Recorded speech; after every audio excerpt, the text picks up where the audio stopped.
नमस्कार साथियों, हमारे चैनल लूसिड पुस्तक में आपका स्वागत है। बिहार शिक्षक भर्ती 2025 अर्थात टीआरई 4 की जो आपकी वैकेंसी है वो जल्द ही रिलीज होगी। देखिए, सम्राट चौधरी जो उप मुख्यमंत्री हैं बिहार के, ये उनका तस्वीर है। इन्होंने इनका जो बयान है, 80,000 और शिक्षकों की होगी नियुक्ति, इनका कहना है। और इससे पहले शिक्षा मंत्री ने भी ये बयान जारी किया था। आपको हम पेपर कटिंग दिखाते हैं सबसे पहले, फिर हम इसके कुछ विषय पे बात करेंगे और कब तक संभावित है कि बहाली देखने को आपको मिल सकता है। तो सबसे पहले देखिए, यहाँ पर देख सकते हैं 80,000 और शिक्षकों की होगी नियुक्ति। इंटरनेट मीडिया के माध्यम से उप मुख्यमंत्री सम्राट चौधरी ने टीआरई 4 में नियुक्तियों को लेकर जानकारी साझा की। जानकारी को बताया है इन्होंने।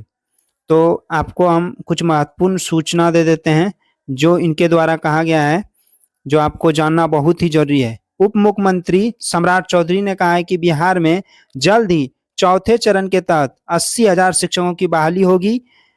और उप मुख्यमंत्री ने शुक्रवार को सोशल मीडिया एक्स पर यह जानकारी साझा की। आगे देखते हैं। उन्होंने कहा कि बिहार में फिर से 80,000 शिक्षकों की बहाली होगी। युवा मन लगाकर पढ़े, एनडीए सरकार भरपूर बहाली करा रही है। शिक्षक भर्ती की नई सौगात एनडीए सरकार ला रही है। टीआरई 4 में 80,000 शिक्षकों की बहाली होगी। यहाँ पर देखिएगा, महत्वपूर्ण चीज बता रहे हैं।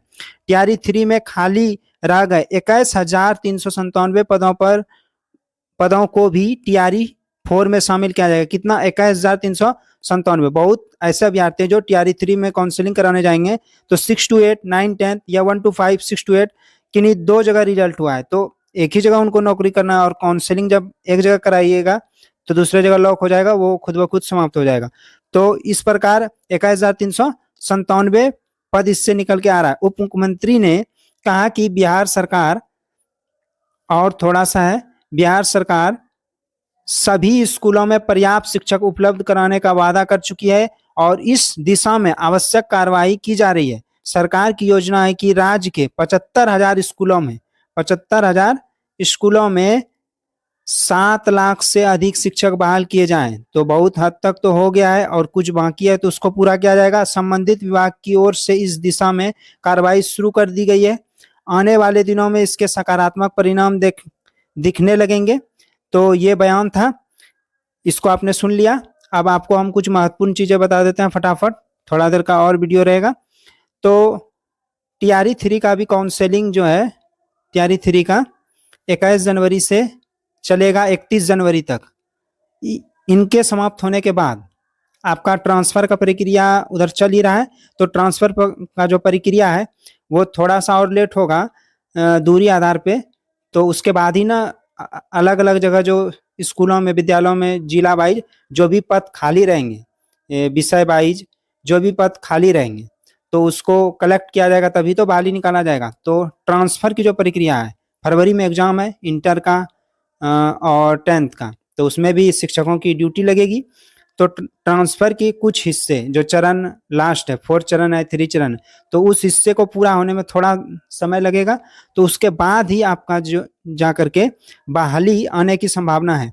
तो बहाली आपका फरवरी में तो नहीं आएगा, लेकिन मार्च में आने की संभावना है। और चुनाव है तो बहाली आएगा ही, आगे पीछे बहाली तो आना तय है। और सबका बयान भी आ रहा है धीरे धीरे। और ये बात जान लीजिए कि 1 to 5 का जो सीट आने वाला है, 1 to 5 का जो सीट आने वाला है, इसमें कंपटीशन ज़्यादा रहेगा पीआरटी में। क्यों कंपटीशन ज़्यादा रहेगा?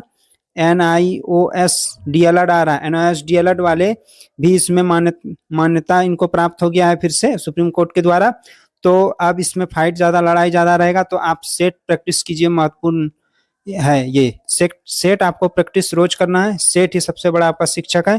उससे आपको विषय वाइज जानकारी मिल जाता है, टाइम टेबल का जानकारी मिल जाता है कि हम कितने देर में अपने एक सेट को निपटा देते हैं।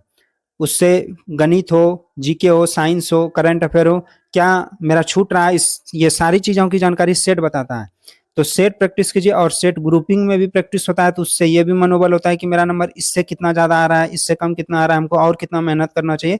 तो ये भी होता है फायदा। और सेट रुक्मणी पब्लिकेशन का आप जरूर लगाएं, जो प्लेटफॉर्म का आता है, वो अनुभवी सेट है। आप देखिएगा कि वो सेट बहुत पहले से चले आ रहा है, आप रेलवे का देख लीजिए या किसी आधार पे, ऐसा नहीं है कि उनका प्रचार करने के लिए बोले हैं, लेकिन वो सेट वास्तविक रूप से बहुत ही अच्छा है।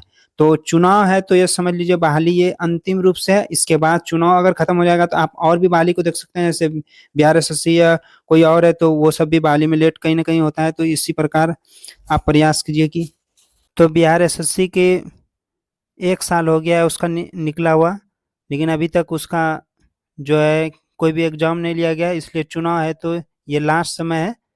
इसलिए प्रयास कीजिए कि इसमें लग जाइए और सेट ज़्यादा से ज़्यादा प्रैक्टिस कीजिए।